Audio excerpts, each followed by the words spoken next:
Hey everyone. So have you ever picked up a history book and thought, this reads more like a novel than a science paper? It's a pretty wild idea, right? Well, today we're doing a deep dive into the work of Hayden White, a historian and theorist who is all about that very idea. He really, truly challenged the way we think about the past and the stories we tell about it. So here's our game plan. First, we're going to poke holes in the traditional view of history. Then we'll look at the historian as a kind of author. After that, we'll get into how language itself shapes our view of the past and touch on the tricky problem of objectivity. And then we'll unpack White's big idea, meta-history, and figure out what it all means for us as readers of history. Okay, let's jump right in. To really get what Hayden White was arguing, we first have to get on the same page about what most of us think history is. The version we all kind of learned in school. Right. We're usually taught to think of history as this clear, clean window into what happened. It's supposed to be built on hard evidence, solid sources, and firm dates. The idea is that it's a pure, unbiased record of facts, plain and simple. But this is exactly where Hayden White steps in and just flips the whole table over. He asks this really disruptive question. What if the way the story is told matters just as much as the facts themselves? What if history isn't something we just find, but something that gets made? And this is really the heart of White's challenge. He argued that history books aren't just neutral containers filled with facts. No, he said they're actually carefully constructed narratives. He believed that historians, whether they even realize it or not, are using storytelling tricks and literary frameworks to make sense of all the messy, chaotic stuff that happened in the past. And to really hammer this point home, White made a pretty bold comparison. He said that historical writing is actually a lot more like literature than it is like science. Think about it. Science tries to give you a direct, unfiltered look at reality. But literature, that's all about creative interpretation. And for White, history sits squarely in that second camp. It doesn't just show you the past, it interprets it for you.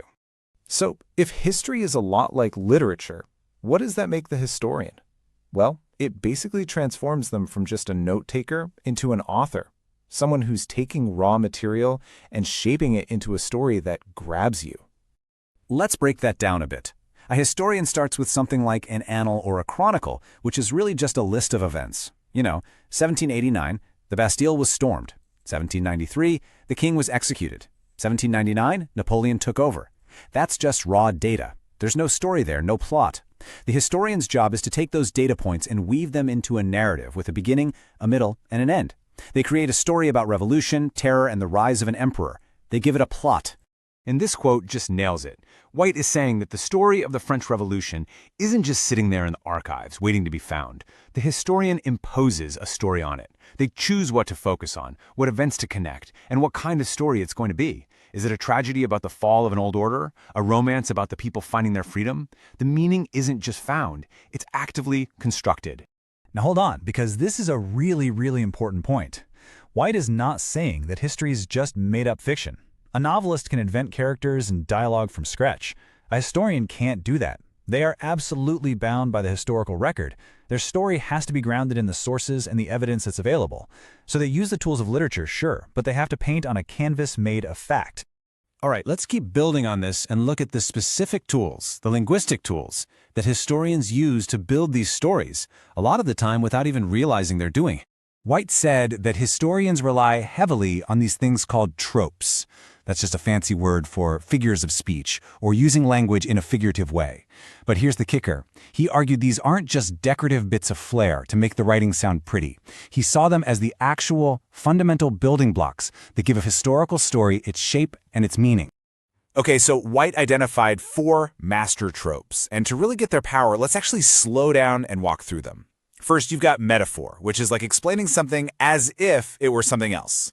Then there's metonymy, where you use a closely related idea to stand in for the real thing. It's a bit like synecdoche, where you use a part of something to represent the whole thing. And finally, you have irony, which plays on the gap between how things seem and how they really are.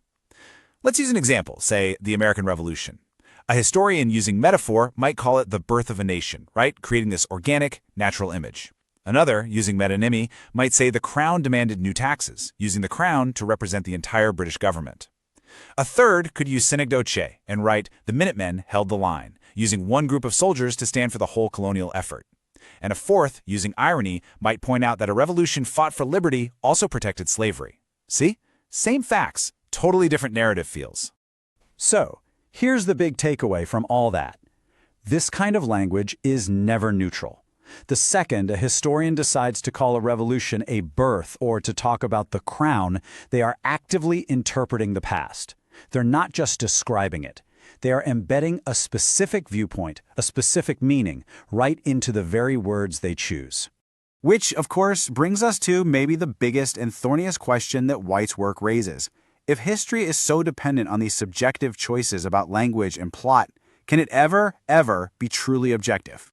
And for White, the answer was nope, not a chance. He argued that true objectivity is basically an impossible dream. Why? Because every single historian is a human being.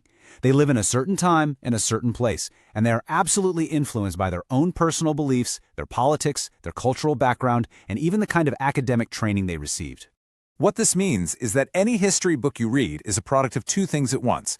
It's a product of the past events it's describing, and it's a product of the historian's own present. You could have a Marxist historian, a feminist historian, and a conservative historian all look at the exact same data about the Industrial Revolution, and they would write three totally different and yet factually based histories. It's always going to be subjective. All right, so with all that groundwork laid, now we can finally get to the absolute heart of Hayden White's work, this huge concept he called meta-history. It's the central idea in his most famous book. But hang on. Before we define meta-history, we need to quickly get this other idea, historical consciousness. Basically, this is just a society's collective memory. It's how a whole culture or a nation understands its own past. And this understanding is almost never just pure facts. It's usually a blend of real events mixed with myths, legends, and the big stories that give a group its identity. And that brings us to meta-history itself. Think of it like this. If historical consciousness is the final product, the big story a society tells about itself, then meta-history is the study of the process. It's like looking under the hood to see how the engine was built. Meta-history isn't about figuring out what really happened. It's about looking at the deep structures, the plots, the tropes, the arguments that historians use to turn the messy past into a clean story. It's the history of how history gets written. Okay, I know. That was a lot of pretty dense theory. So, what's the practical upshot of all this? How does knowing about Hayden White change how we read a history book or watch a documentary? What White gives us, essentially, is a new toolkit, a new set of glasses for reading history. Now when you pick up a history book, you can realize you're not just looking through a clear window into the past. You're reading a carefully constructed narrative. You can start to spot the literary tools the author is using. You can think about not just the facts they include, but which facts they chose to leave out. And maybe most importantly, you can start to question the author's own perspective and where they might be coming from. So, if there's one big thing to take away from all this, it's this. The meaning of the past is never set in stone. It's not one single settled story. It is always being debated and argued over and rewritten through the stories we decide to tell about it. History isn't just about what we know. It's about how we know it. And that leaves us with one final, really deep question to chew on. If history is, in fact, a story that gets written, then we have to ask ourselves, who gets to be the author? Whose stories are being told? And maybe more importantly, whose stories are being left out?